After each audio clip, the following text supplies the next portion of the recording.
ಇವತ್ತು ಸಾರಿಗೆ ನೌಕರರ ಬೃಹತ್ ಪ್ರತಿಭಟನೆ ಇದೆ. ಬೆಳಗ್ಗೆ 10 ಗಂಟೆಯಿಂದ ಸಂಜೆ 4 ಗಂಟೆವರೆಗೆ ಸಾರಿಗೆ ನೌಕರರು ಮುಷ್ಕರಕ್ಕೆ ಕರೆ ಕೊಟ್ಟಿದ್ದಾರೆ. ಇವತ್ತು ಸಾರಿಗೆ ನೌಕರರ ಬೃಹತ್ ಪ್ರತಿಭಟನೆ ಒಂದಷ್ಟು ಬೇಡಿಕೆಯನ್ನು ಸರ್ಕಾರದ ಮುಂದಿಟ್ಟು ಬೆಳಗ್ಗೆ 10 ಗಂಟೆಯಿಂದ ಸಂಜೆ 4 ಗಂಟೆವರೆಗೆ ಪ್ರೊಟೆಸ್ಟ್ ನಡೆಯಲಿದೆ. ಬೆಂಗಳೂರಿನ ಫ್ರೀಡಂ ಪಾರ್ಕ್ನಲ್ಲಿ ಧರಣಿ ನಡೆಯಲಿರೋದು. 38 ತಿಂಗಳ ವೇತನ ಹಿಂಬಾಕಿಗೆ ಒತ್ತಾಯ ಮಾಡಲಾಗಿತ್ತು. ವೇತನ ಪರಿಷ್ಕರಣೆಗೆ ಆಗ್ರಹಿಸಿ ಒಂದು ಪ್ರತಿಭಟನೆ ಆಗ್ತಿದೆ. ಈ ಒಂದು 38 ತಿಂಗಳ ವೇತನ ಹಿಂಬಾಕಿ ವೇತನ ಒತ್ತಾಯ ಏನಿದೆ ಅದರಲ್ಲಿ 26 ತಿಂಗಳದು ಕೊಡ್ತೀವಿ ಅಂತ ಸರ್ಕಾರ ಹೇಳಿದೆ. ಆದರೂ ಒಟ್ಟು ನಮಗೆ ಎಲ್ಲ ತಿಂಗಳದು ವಾಪಸ್ ಕೊಡಬೇಕು ಅನ್ನುವಂಥ ಒಂದು ಆಗ್ರಹ.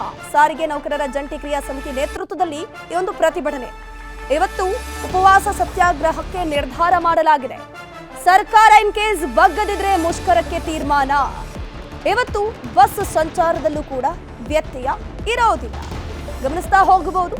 ಸಾರಿಗೆ ನೌಕರರ ಮುಷ್ಕರ ಇದು. ಒಂದಷ್ಟು ಬೇಡಿಕೆಗಳನ್ನು ಸರ್ಕಾರದ ಮುಂದಿಟ್ಟು ಇವರು ಪ್ರತಿಭಟನೆಯನ್ನ ಮಾಡ್ತಾ ಇದ್ದಾರೆ. ಬೆಂಗಳೂರಿನ ಫ್ರೀಡಂ ಪಾರ್ಕ್ನಲ್ಲಿ ಬೆಳಗ್ಗೆ 10 ಗಂಟೆಯಿಂದ ಸಂಜೆ 4 ಗಂಟೆವರೆಗೆ ಪ್ರತಿಭಟನೆ ನಡೆಯಲಿದೆ. ಬಟ್ ಸಾರಿಗೆ ಬಸ್ಗಳು ಏನಿದೆ ಅಲ್ಲಿ ಸ್ವಲ್ಪನೂ ಕೂಡ ವ್ಯತ್ಯಯ ಇರೋದಿಲ್ಲ ಅನ್ನುವಂಥ ಮಾಹಿತಿ ಸಿಗ್ತಾ ಇದೆ. ಎಂದಿನಂತೆ ಬಸ್ ವ್ಯವಸ್ಥೆ ಇರೋದು. ಯಾಕಂದ್ರೆ 38 ತಿಂಗಳ ಹಿಂಬಾಕಿ ವೇತನವನ್ನ ಪಾವತಿ ಮಾಡಬೇಕು. ಅದ್ರ ಜೊತೆಗೆ ಸಾರಿಗೆ ನೌಕರರ ಒಂದಷ್ಟು ಬೇಡಿಕೆಗಳಿದೆ, ಅದನ್ನು ನೀವು ಕ್ಲಿಯರ್ ಮಾಡಿಕೊಡ್ಬೇಕು ಅಂತ ಹೇಳ್ಕೊಂಡು ಸರ್ಕಾರದ ಮುಂದೆ ಒಂದಷ್ಟು ಡಿಮ್ಯಾಂಡನ್ನು ಇಟ್ಟಿದ್ದಾರೆ.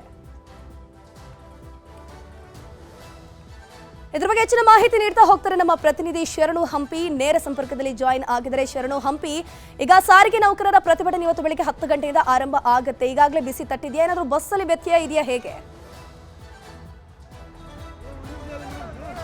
ಧನುಶ್ರೀ, ಸದ್ಯಕ್ಕೆ ಇವತ್ತು ಮಾತ್ರ ಯಾವುದೇ ರೀತಿಯಾದಂಥ ಸಾರಿಗೆ ಸೇವೆಯ ವ್ಯತ್ಯಯ ಕಂಡು ಬರ್ತಾ ಇಲ್ಲ. ಆದರೆ ಕರ್ನಾಟಕದ ಜೀವನಾಡಿ 4 ಸಾರಿಗೆ ನಿಗಮಗಳು BMTC, KSRTC, NWRTC, KKRTC ಈ 4 ನಿಗಮಗಳಲ್ಲಿ 1,15,000 ಸಾರಿಗೆ ನೌಕರರಿದ್ದಾರೆ. ಇವರ ಬಹಳ ಪ್ರಮುಖವಾದಂಥ 2 ಬೇಡಿಕೆ ಇದ್ದಿದ್ದು 38 ತಿಂಗಳ ಹಿಂಬಾಕಿ ವೇತನವನ್ನು ಕೊಡಿ ಮತ್ತು 2024 ಜನವರಿಯಿಂದ ಆರಂಭ ಆಗುವಂಥ ವೇತನ ಪರಿಷ್ಕರಣೆ ಆಗಬೇಕಾಗಿತ್ತು, ಆಗಿಲ್ಲ. ಆ ವೇತನ ಪರಿಷ್ಕರಣೆಯನ್ನು 25% ಹೆಚ್ಚಳ ಮಾಡಿ ಅನ್ನೋದು ಇವರು ಬಹಳ ಪ್ರಮುಖವಾದಂಥ ಆಗ್ರಹ ಆಗಿತ್ತು. ಕಳೆದ 2 ವರ್ಷಗಳಿಂದನೂ ಕೂಡ ಹಲವು ಮನವಿ ಮಾಡಿಕೊಂಡಿದ್ದಾರೆ, ಪ್ರತಿಭಟನೆಯನ್ನು ಮಾಡಿದ್ದಾರೆ, ಮುಷ್ಕರ ಮಾಡ್ತೀವಿ ಅಂತ ಹೇಳಿ ಕೂಡ ಮಾತು ನೀಡಿದ್ರು ಕೂಡ ಸರ್ಕಾರ ಮಾತ್ರ ಇದಕ್ಕೆ ಕಿವಿಗೊಡಲಿಲ್ಲ. ಈಗ ಸರ್ಕಾರ ನಿನ್ನೆ ಒಂದು ವೇತನ ಪರಿಷ್ಕರಣೆ ಅಧಿಕೃತವಾದಂಥ ಆದೇಶವನ್ನು ಹೊರಡಿಸಿದೆ. ಇದರಲ್ಲಿ 38 ತಿಂಗಳ ಏನು ಬೇಡಿಕೆ ಇಟ್ಟಿದ್ರಲ್ಲ ಹಿಂಬಾಕಿ ವೇತನ, ಇದರಲ್ಲಿ 26 ತಿಂಗಳ ಹಿಂಬಾಕಿ ವೇತನವನ್ನು ಕೊಡ್ತೇವೆ.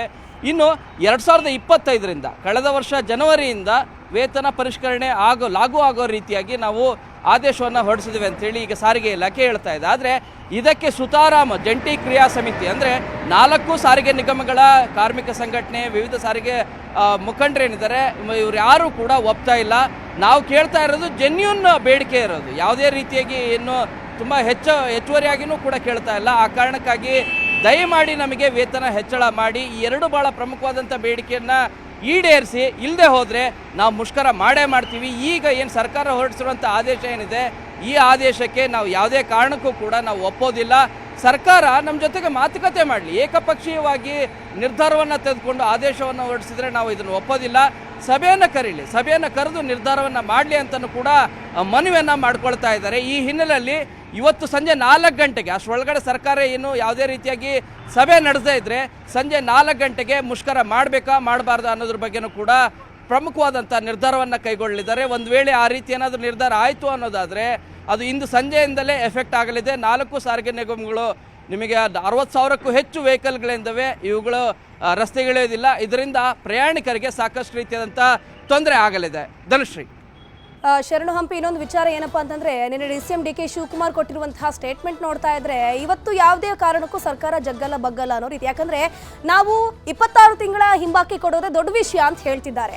ಇನ್ ಕೇಸ್ ಇವತ್ತು ಸರ್ಕಾರ ರೆಸ್ಪಾಂಡ್ ಮಾಡಿಲ್ಲ ಆದ್ರೆ ಒಂದು ದೊಡ್ಡ ಮಟ್ಟದಲ್ಲಿ ಪ್ರತಿಭಟನೆಗೆ ಪ್ಲಾನ್ ಆಗ್ತಿದೆಯಾ? ಹೇಗೆ?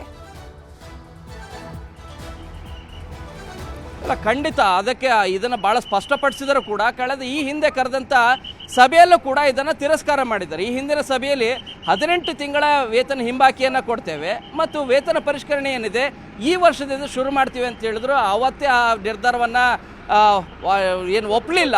ಯಾಕಂದರೆ ಅನ್ನ ಸುಬ್ರಾವ್ ಅವರು ಇದ್ದಂಥ ಮುಖಂಡತ್ವದಲ್ಲಿ ನಡೆದಂಥ ಸಭೆಯಲ್ಲಿ ಯಾವುದೇ ಕಾರಣಕ್ಕೂ ಕೂಡ ನಾವು ಇದನ್ನು ಒಪ್ಪೋದಿಲ್ಲ. ಸಾರಿಗೆ ನೌಕರರು ಎಲ್ಲ ಬೇರೆ ಬೇರೆ ನೌಕರರೆಲ್ಲರೂ ಕೂಡ ವೇತನವನ್ನು ಹೆಚ್ಚಳ ಮಾಡ್ತೀರಿ. ಸಾರಿಗೆ ನೌಕರರು ನಿಜವಾಗ್ಲೂ ಕೂಡ ಮಲತಾಯಿ ಮಕ್ಕಳ ರೀತಿಯಾಗಿ ಸರ್ಕಾರ ನೋಡ್ತಿರೋದು ಸರಿಯಲ್ಲ. ನಾವು ಕೇಳ್ತಿರುವಂಥ ಬೇಡಿಕೆ ತುಂಬ ಜೆನ್ಯೂನ್ ಆದಂಥ ಬೇಡಿಕೆ ಇರೋದು. ಇದನ್ನು ಕೂಡ ಅದು ಸಾರಿಗೆ ನಿಗಮದಲ್ಲಿರುವಂಥ ನಿಯಮದ ಪ್ರಕಾರ ಪ್ರತಿ 4 ವರ್ಷಕ್ಕೊಂದ್ಸರಿ ವೇತನ ಪರಿಷ್ಕರಣೆ ಆಗಬೇಕು. ಆದರೆ 2024ರಿಂದ ವೇತನ ಪರಿಷ್ಕರಣೆ ಆಗಿಲ್ಲ. ಇದು ಆಗದೇ ಇದ್ದರೆ ನಾವು ಮುಷ್ಕರ ಮಾಡ್ತೀವಿ ಅಂತ ಹೇಳ್ತಾ ಇದ್ದಾರೆ. ಸರ್ಕಾರ ಸಭೆಯಲ್ಲಿ ಯಾವ ರೀತಿಯಾದಂಥ ನಿರ್ಧಾರವನ್ನು ಕೈಗೊಳ್ಳುತ್ತೆ ಅದರ ಮೇಲೆ ಸಾರಿಗೆ ಮುಖಂಡರೆಲ್ಲರೂ ಕೂಡ ಒಂದು ಪ್ರಮುಖವಾದಂಥ ನಿರ್ಧಾರವನ್ನು ಕೈಗೊಳ್ಳಿದ್ದಾರೆ. ಮುಷ್ಕರ ಮಾಡಬೇಕೋ ಇಲ್ಲ ಅನ್ನೋದು ಸಂಜೆ 4 ಗಂಟೆಗೆ ತಿಳಿಯಲಿದೆ. ಧನುಶ್ರೀ, ಥ್ಯಾಂಕ್ ಯು ಶರಣ ಹಂಪಿ ತಮ್ಮೆಲ್ಲ ಮಾಹಿತಿಗಾಗಿ.